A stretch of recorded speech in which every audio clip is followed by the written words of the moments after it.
Hi hello నమస్తే అండి, welcome back to my YouTube channel. ఈరోజు నేను మీకు ఈ వీడియోలో మన అందరి ఫేవరెట్ స్నాక్ ఐటమ్ బర్గర్ చేసి చూపెట్టబోతున్నాను. మన ఇంట్లో ఈజీగా అవైలబుల్ ఉండే ఐటమ్స్తోని, అది కూడా బన్తోని ఎలా చేస్తారో ఈ వీడియోలో నేను మీకు చూపెట్టబోతున్నాను. చాలా ఇంట్రెస్టింగ్గా ఉండబోతుంది ఈ వీడియో. సో కంప్లీట్గా చూడండి, ఎక్కడ స్కిప్ చేయకండి వీడియోని.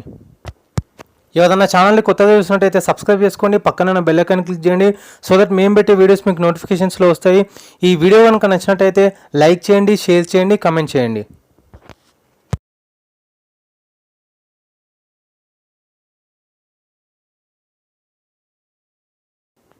ముందుగా ఒక బన్ తీసుకుందాము. ఆ బన్ని 2 పార్ట్స్గా కట్ చేసుకుందాం ఈ విధంగా.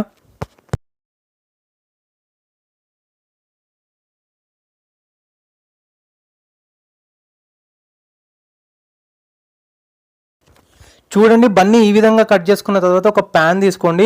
ఆ ప్యాన్లో 1 స్పూన్ ఘీ వేయండి, నెయ్యి.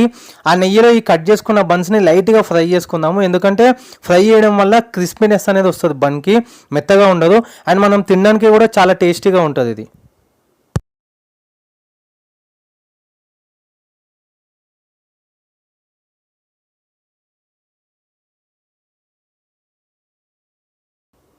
బన్ వేసుకున్న తర్వాత 2 సైడ్స్ దాన్ని లైట్గా ఫ్రై చేయండి. ఆ క్రిస్పీనెస్ రావడానికి ఒక 3-4 మినిట్స్ చేస్తే చాలు. మీరు టచ్ చేస్తే వేలుతోని మీకు తెలుస్తుంది ఆ క్రిస్పీనెస్ వచ్చిందా లేదా అని. రాగానే మీరు తీసేసుకోవచ్చు. జస్ట్ ఒక 3 to 4 మినిట్స్ అంతే.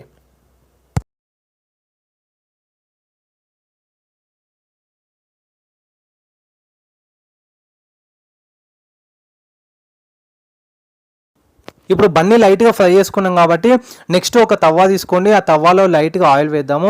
ఆయిల్ హీట్ అయిన తర్వాత ఒక ఎగ్ వేసుకుందాం అందులో.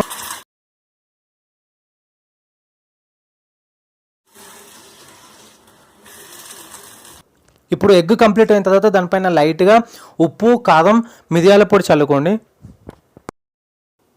ఇప్పుడు ఎగ్ మొత్తం కంప్లీట్ అయిన తర్వాత ఆ ఎగ్ని ఇంతకుముందు మనం ఫ్రై చేసి పెట్టుకున్న బన్ పైన ఈ విధంగా పెడదాము. ఎగ్ వేసుకున్న తర్వాత కొంచెం స్టఫ్ కూడా ప్రిపేర్ చేసుకుందాము. ఎందుకంటే స్టఫ్ ఉంటే ఇంకా చాలా టేస్టీగా ఉంటుంది బన్ అనేది. ఆ స్టఫ్ ప్రిపేర్ చేసుకోవడానికి ఒక ప్యాన్ తీసుకోండి. ఆ ప్యాన్లో లైట్గా ఆయిల్ వేయండి. ఆయిల్ హీట్ అయిన తర్వాత ఆనియన్స్ వేయండి. ఒక మీడియం సైజ్ ఆనియన్ అయితే సరిపోతుంది. లైట్గా బ్రౌన్ అయినంత వరకు ఉండండి. ఇప్పుడు లైట్గా పచ్చిమిర్చి వేయండి. ఒక్కటే పచ్చిమిర్చి చాలు, చాప్డ్ పచ్చిమిర్చి. ఇప్పుడు ఒక మీడియం సైజ్ టొమాటో బాగా కలుపుకుందాము. దీన్ని మనం లైట్గా రౌండ్గా కట్ చేసుకున్న ఆనియన్ లేదా టొమాటో వేసుకోవచ్చు. కాకపోతే మరీ పచ్చిగా ఉంటే పిల్లలు తినదు కాబట్టి నేను ఈ విధంగా లైట్గా ఫ్రై చేస్తున్నాను. మీరు కావాలంటే డైరెక్ట్ మీద పెట్టుకోవచ్చు దానిపైన, అట్లా కూడా టేస్టీగానే ఉంటుంది. ఇప్పుడు లైట్గా టేస్ట్ కోసం సాల్ట్ చల్లుకుందాం దానిపైన. లైట్గా కలుపుకోండి. కలుపుకున్న తర్వాత ఇప్పుడు దాన్ని బన్ పైన పెడదాము. ఆ స్టఫ్ని మొత్తం బన్ పైన పెట్టుకున్న తర్వాత ఒకటేదే కాకుండా మొత్తం అంతటా స్ప్రెడ్ చేయండి దాన్ని. స్టఫ్ మొత్తం వేసుకున్నాక కొంచెం కొత్తిమీర వేయండి. ఆ కొత్తిమీర కూడా మొత్తం అంతటా చల్లుకోండి. ఇప్పుడు మొత్తం ఐటమ్స్ అన్ని వేసుకున్నాక ఇంకొక కట్ చేసిన బన్ పీస్ ఉంది కదా, దానిపైన క్లోజ్ చేసుకోండి ఈ విధంగా. చూస్తున్నారు కదండి, రెడీ అయిపోయింది home made burger style bun. ఈ విధంగా ఉంటుంది. సో మీరు ట్రై చేయండి. ఇది చేసుకోవడం కూడా చాలా సింపుల్ అండ్ ఈజీ. జస్ట్ 10 మినిట్స్లో రెడీ అయిపోయింది. ఈ విధంగా చేయడం వల్ల ఇంట్లో పిల్లలు కూడా చాలా ఇష్టంగా తింటారు అండ్ పెద్దవాళ్ళు కూడా చాలా ఈజీగా తినచ్చు. ఎందుకంటే మనం లోపల ఎగ్తో పాటు లైట్గా స్టఫ్ కూడా యాడ్ చేసుకున్నాం కాబట్టి దీనిది టేస్ట్ చాలా బాగుంటుంది. అండ్ మనం ఫస్ట్లో ఫ్రై చేసినాం చూడండి, ఆ బన్ పీసెస్ ఏవైతే ఉన్నాయో ఫ్రై చేసినాం కాబట్టి ఘీలో, నెయ్యిలో, అవి కూడా చాలా క్రిస్పీగా మనకి ఇంకొక టేస్ట్ని ఇస్తుంది. సో కంప్లీట్గా ఇది బర్గర్ స్టైల్ బన్. ఈ విధంగా మనం ఇంట్లోనే సింపుల్ ఐటమ్స్తోని చాలా ఈజీగా ప్రిపేర్ చేసుకోవచ్చు. సో మీరు ట్రై చేయండి మీ ఇంట్లో.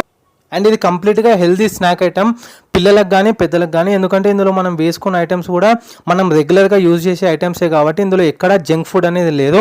సో మనం ఈజీగా దీన్ని ఇంట్లో ప్రిపేర్ చేసుకోవచ్చు. అండ్ మీరు నా ప్రీవియస్ వీడియోస్ కనుక చూసినట్టయితే నేను చికెన్ కట్లెట్ అనే స్నాక్ ఐటమ్ కూడా చేసినాను. ఇప్పుడు మనం యూజ్ చేసిన ఈ బన్లో ఎగ్ బదులు ఆ చికెన్ కట్లెట్ని కూడా యూజ్ చేయొచ్చు. అది కూడా చాలా సింపుల్ అండ్ ఈజీగా ప్రిపేర్ చేసుకోవచ్చు చికెన్ కట్లెట్ని కూడా. ఒకసారి అది కూడా ట్రై చేయండి. ఈ వీడియో కనుక నచ్చినట్టయితే లైక్ చేయండి, షేర్ చేయండి, కమెంట్ చేయండి. ఛానల్ని సబ్స్క్రైబ్ చేసుకోవడం మాత్రం మర్చిపోవద్దు. Thanks for watching this video.